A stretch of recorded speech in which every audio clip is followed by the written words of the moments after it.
Hey everyone. Okay, so ever since my whole UK situation, I have gotten a lot of flack from people who love to point out my affinity for borders and my criticism of mass immigration. I was reminded of this whole debacle the other day when the Southern Poverty Law Center published an article basically doing a month in review of my life, calling me a white nationalist, alt-right dog whistler, the whole lot of their favorite words, because I've been talking about the farm murders in South Africa, which it just frustrates me to no end. It is not a white nationalist position to care about the murder of white people. What is an extreme position is to claim that caring about white deaths is an alt-right Nazi agenda of some sort. You have to be falling way off the left side of the political spectrum to actually believe that. I would never accuse even an organization like Black Lives Matter of being extremists just because they want to talk about the murder of blacks. What makes them typically perceived as extreme is when they show up to events and chant for the death of cops, which SPLC, if you ever catch me doing that, if you ever catch me chanting for the death of anyone, go at it. Feel free to publish as many hate watch articles about me as you like. But until then, it's a pretty darn moderate position to say this group is disproportionately facing an issue, therefore we should maybe focus some resources and investigate why this one group is facing that issue. That is just peak middle of the road reasonable position, which is why I actually have a lot of moderates and people who aren't politically involved at all supporting my work in South Africa. But anyways, beyond the SPLC calling me all sorts of names, out of my South Africa reporting, as well as my UK ban, I have received some genuine critiques and questions that I want to focus on. One being, wow, Lauren suddenly seems to care a heck of a lot about immigrants now that they're white. And two, gee, Lauren suddenly seems to hate borders now that they are being used against her. Which, I guess looking at this from a seriously superficial level, I can see how this would make me look like a massive hypocrite, especially to someone who is just reading a headline about me. So I figured for the sake of those who maybe haven't seen as much of my content and are wondering if I am actually a hypocrite on these points, I think it's fair that I address them. So let's start with numero uno. I tend to be of the mindset that a nation should protect its identity, its history, its culture, and put its immediate or historical population first before considering taking in immigrants that could be a burden to it, or appeasing recent immigrant populations who have not assimilated.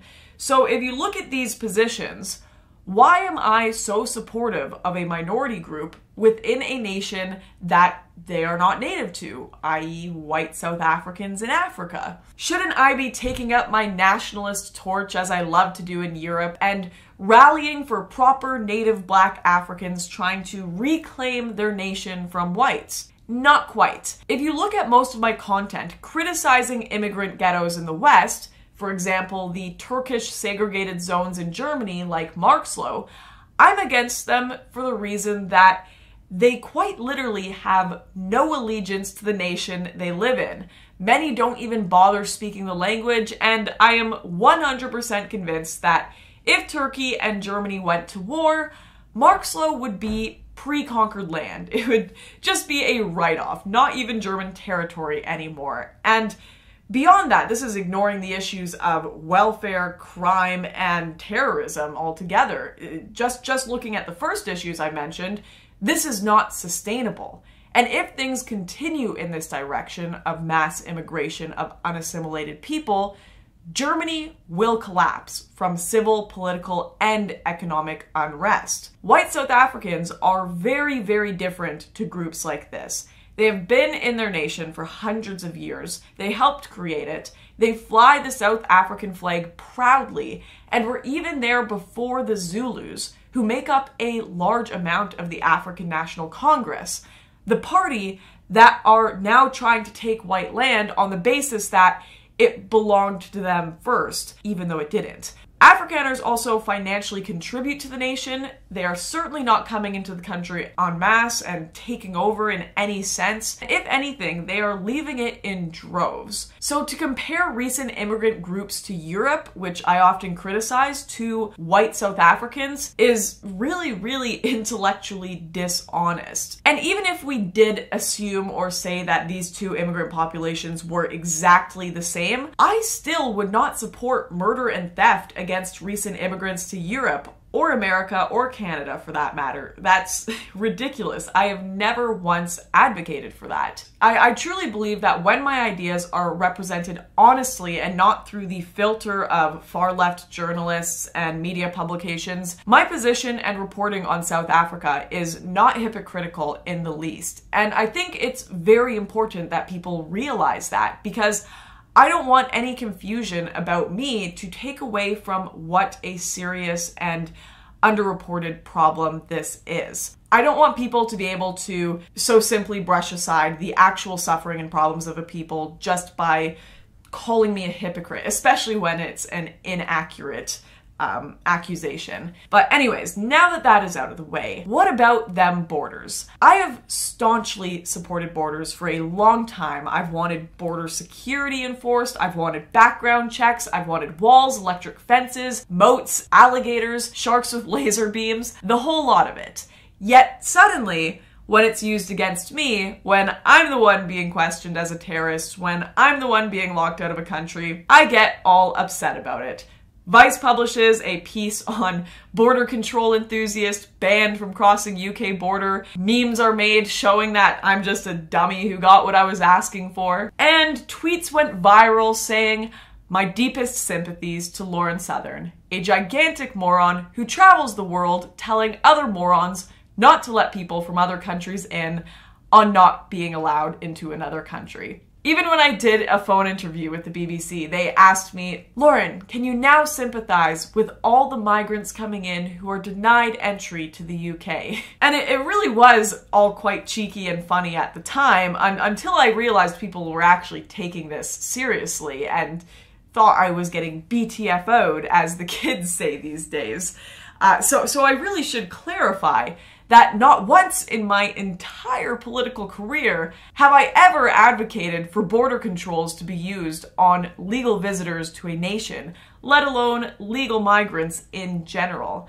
I'm against mass immigration of unassimilated populations and illegal immigration. If you can find a video of me anywhere on the internet saying, "We need to use our borders to restrict visitors who speak the language, love the culture, are attempting to enter legally, and only want to stay for a short visit," then I will delete my whole YouTube channel, because it's a pretty safe bet that those videos don't exist. So no, I do not see my positions on border control as hypocritical in this light either. It actually baffles me how people think this quip is so clever. If you cannot see the difference between adorable little Brittany Pettibone trying to legally come have crumpets and tea with me in London, and 10,000 Somalis illegally showing up on the shores of Sicily with no passports or background checks, I can't help you.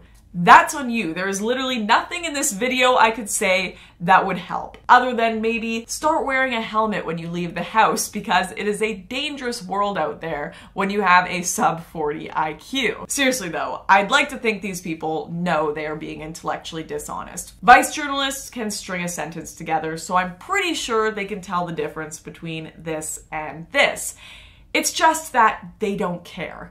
They don't care what the facts are because it makes for a fun headline that will get shares when they make fun of myself, Brittany Pettibone, or Martin Zellner, and that's what matters to them, not the truth, unfortunately. And for those of you out there who are interested in truth and just genuinely didn't know my positions on immigration, I hope this has clarified some things for you, because I really am always up for criticisms, and I can assure you I have been a hypocrite before in my life, to err is human. However, when it comes to immigration and borders, I'd say my positions are pretty sound and defensible, which is what makes this so frustrating, is a lot of people don't get to hear my opinions for themselves. So many people that are sharing these memes that are joking about me shooting myself in the foot by getting blocked at the border, they will never actually get to see this video. They just get to hear all my arguments filtered through the lens of dishonest far-left journalists, which also portrays the views of many people who share my opinions as extremist, far-right, whatever it may be, when really these are just opinions of what would have been classical liberals 50 years ago who just don't want their nations to collapse. So I just thought it would be really important to clarify these points, even if not everyone who has these misconceptions will see this video. At least some will. So thank you guys so much for watching, and I guess I will catch you next time. We will make America great again.